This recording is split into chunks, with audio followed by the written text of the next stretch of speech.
The darkness covered Oak Cliff like a blanket that cold December night in 1990. A woman lay in the middle of the street, her body positioned in a way that made people stop and stare. But something was wrong. Something was missing. When the medical examiner lifted her eyelids, he froze. The eyes were gone, not ripped out, not torn away.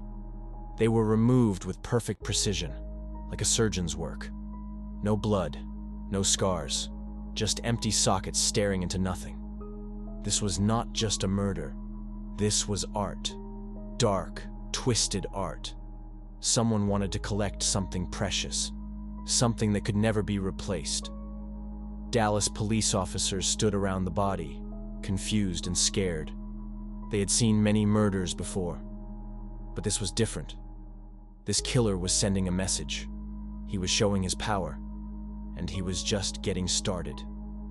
2 months later, another body appeared on the same street. Another woman. Another life stolen. And again, the eyes were missing. Perfectly cut out. Taken away like trophies. Fear spread through the streets of Oak Cliff. The killer was hunting. He was choosing his victims carefully, and nobody knew who would be next. The question burned in everyone's mind. What kind of person takes someone's eyes? What darkness lives inside such a man?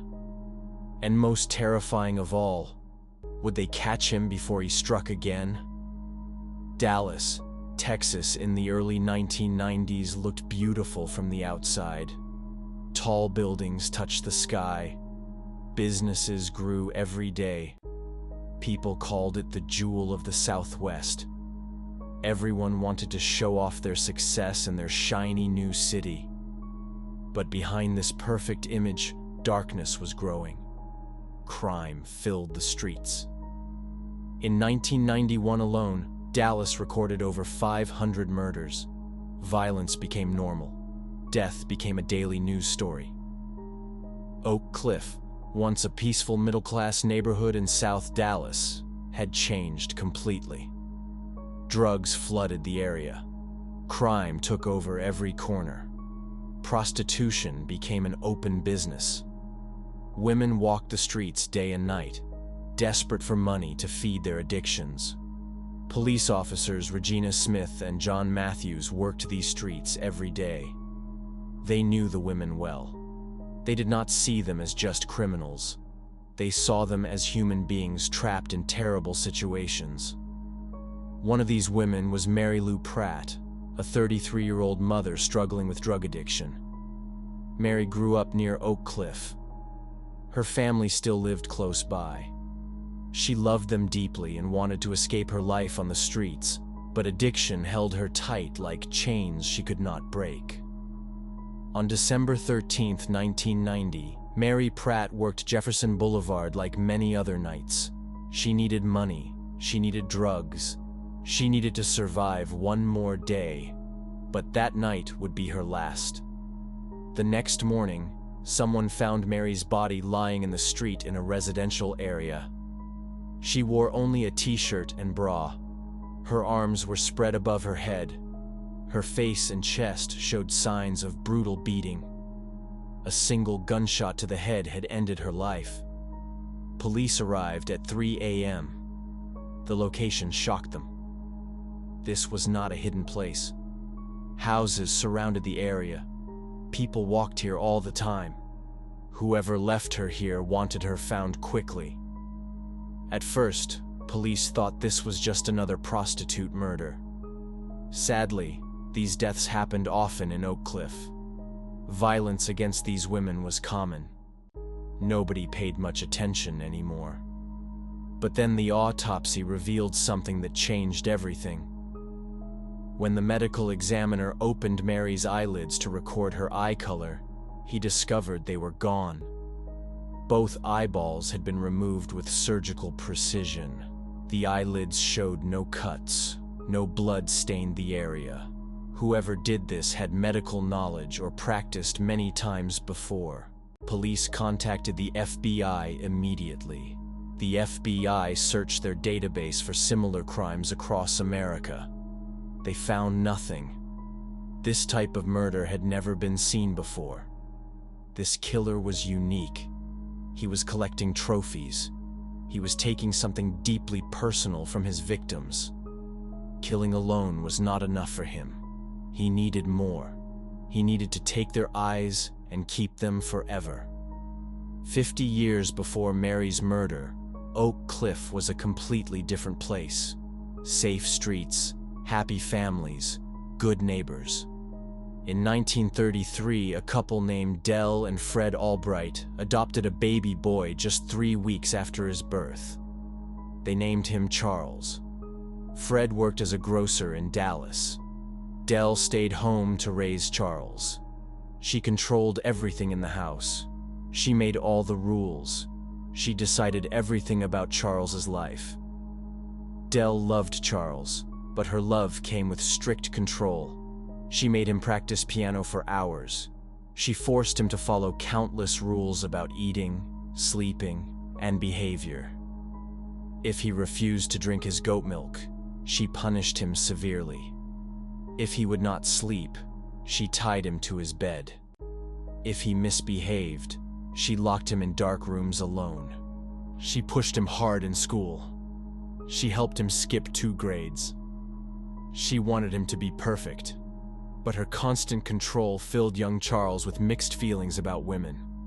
He loved his mother, but also felt trapped by her power over him. Despite this difficult home life, Charles showed natural intelligence. He excelled in science classes. He played sports well. Teachers thought he would achieve great things in life. But Dell and Charles shared one unusual hobby that would later take on dark meaning. They practiced taxidermy together. They collected dead animals from the neighborhood, squirrels, birds, rabbits. They carefully removed the insides, cleaned the bodies, and sewed them back up. The final step was adding eyes to make the animals look alive again. But Dell refused to buy expensive glass eyes from the taxidermy shop. Instead, she made Charles use buttons from her sewing basket. Young Charles would take the bus to the local taxidermy store. He would run his fingers through boxes of beautiful glass eyes. He would stare at them for hours, but he could never buy them. He could only look and dream. 2 months after Mary Pratt's death, the killer struck again. On February 10th, 1991, police discovered another body in Oak Cliff. Susan Beth Peterson, a 27-year-old street worker, lay in the street near where Mary was found. Susan's body told the same terrible story. She had been shot multiple times. She was partially undressed. Her body was displayed for everyone to see.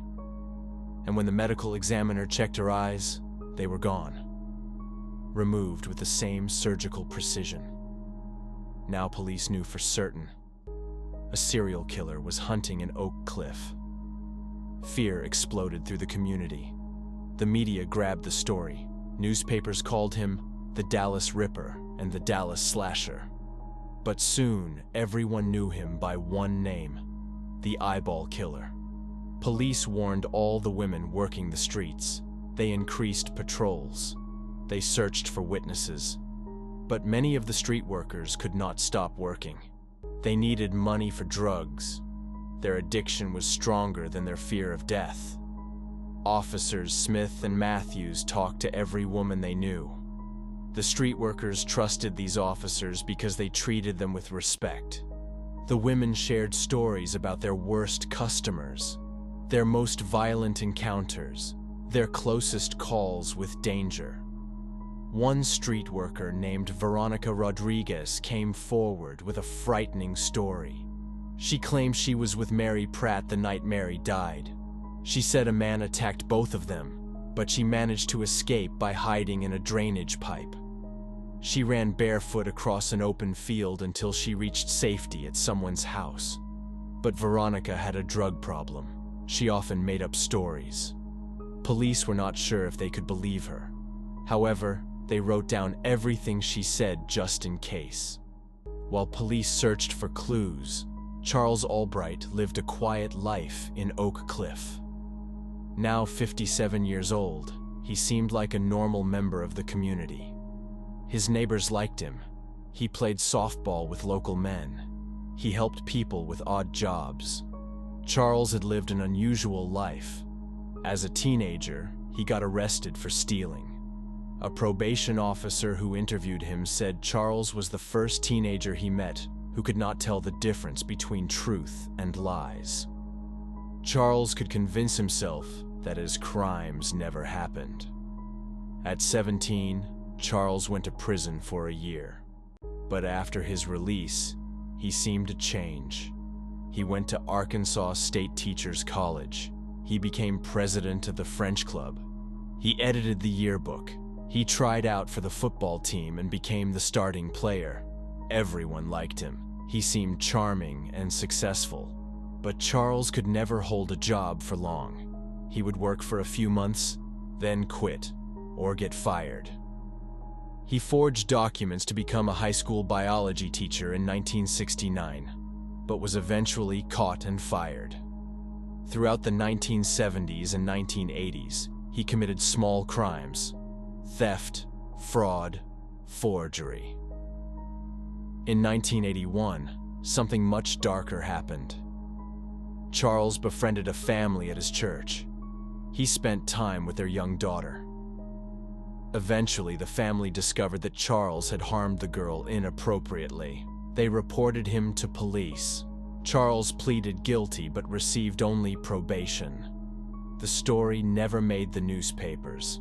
In Oak Cliff, people still saw him as friendly, helpful Charlie. By the late 1980s, Charles lived with a woman named Dixie Austin. She worked at a gift shop and paid most of their bills. She thought Charles was a perfect gentleman who read her poetry and treated her kindly. But Dixie did not know about Charles's secret life. When she left for work, Charles would drive to cheap motels near the interstate. He would visit street workers. Sometimes he brought them to his rental properties. The street workers who knew him remembered two different versions of Charles. Sometimes he was kind and generous. He would buy them food. He would give them money. He told them he worried about their safety. He said he wanted to protect them. But other times, he became violent. He would tie women up. He would hit them with ropes or extension cords. He would yell at them. He would hurt them during encounters. Some women saw anger in his eyes that scared them deeply. One day in 1990, Charles played softball with his usual team. Two young women drove slowly past the field. One of the players joked that they must be street workers. Then he said to Charles, "Hey Charlie, why don't you go have a taste of that?" Charles turned and looked at the man with cold, dark eyes. He said words that nobody forgot. "I hate street workers. If I had my choice, I'd end them all." On March 19th, 1991, 1 month after Susan Peterson's murder, another body appeared in Oak Cliff.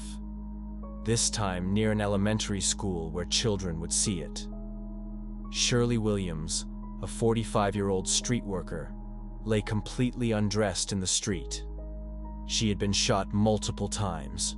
Her body showed signs of a violent struggle, and once again her eyes were missing. But this murder was different in several ways. First, Shirley was African American, while the previous two victims were white.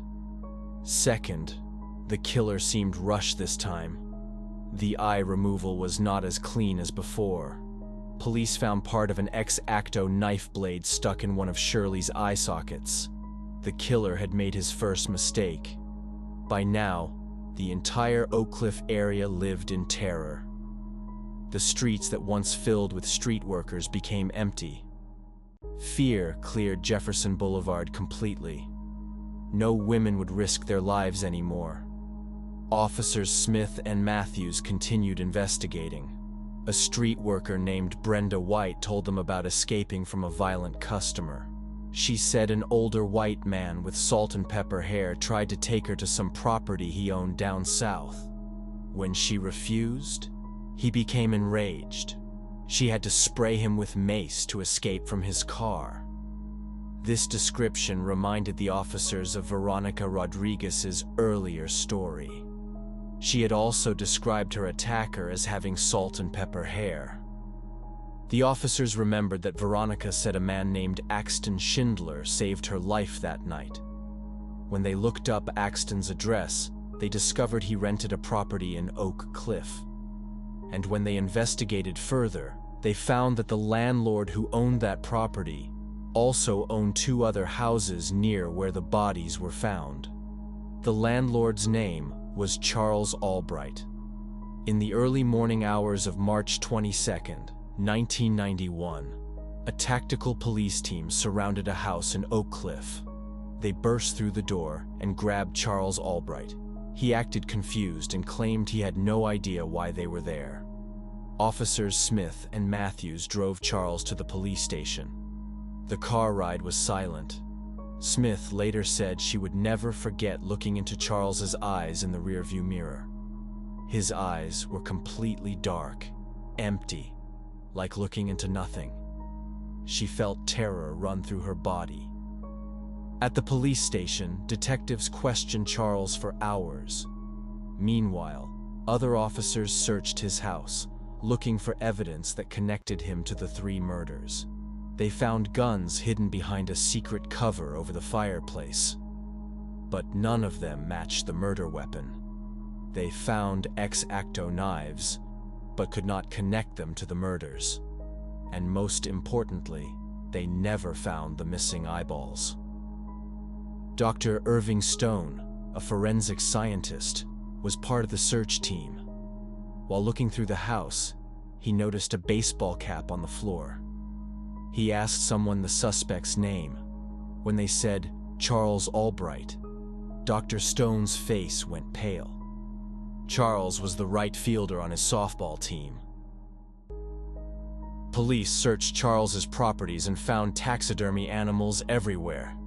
They discovered jars with pickled parts that looked like eyes, but they were only pig eyes.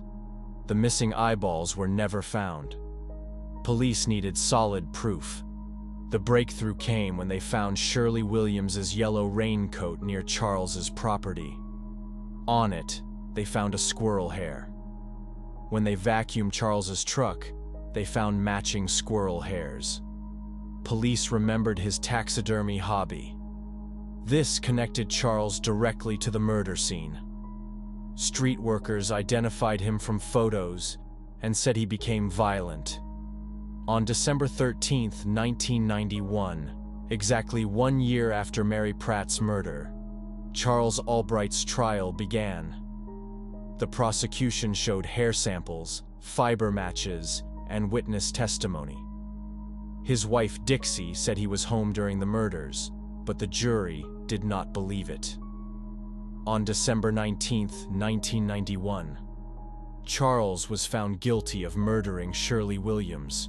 He received life in prison without parole. Why did Charles remove their eyes? Most experts focused on his childhood. His mother made him practice taxidermy but refused to buy glass eyes for animals. He had to use buttons instead. He would stare at beautiful glass eyes in shops but could never have them. This frustration stayed with him forever. As an adult, when violence came, he took eyes from his victims. In prison, Charles drew women's eyes on his cell walls constantly. He never confessed. On August 22, 2020, Charles Albright died at age 87 after spending 29 years in prison. The 6 pairs of missing eyeballs were never found. Mary Lou Pratt, Susan Beth Peterson, and Shirley Williams were daughters, mothers, and friends struggling to survive. Officer Regina Smith never forgot them.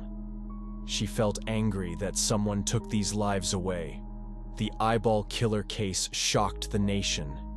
It showed that evil hides behind charming smiles. Officers who looked into Charles's eyes saw pure evil. The mystery haunts investigators today. What did he do with those eyeballs? Did he keep them? Hide them? Destroy them? Nobody knows. And now that Charles is dead, nobody will ever know. Subscribe to our channel for more true crime stories that need to be told. Stay alert and stay safe, because darkness can appear in our own neighborhoods.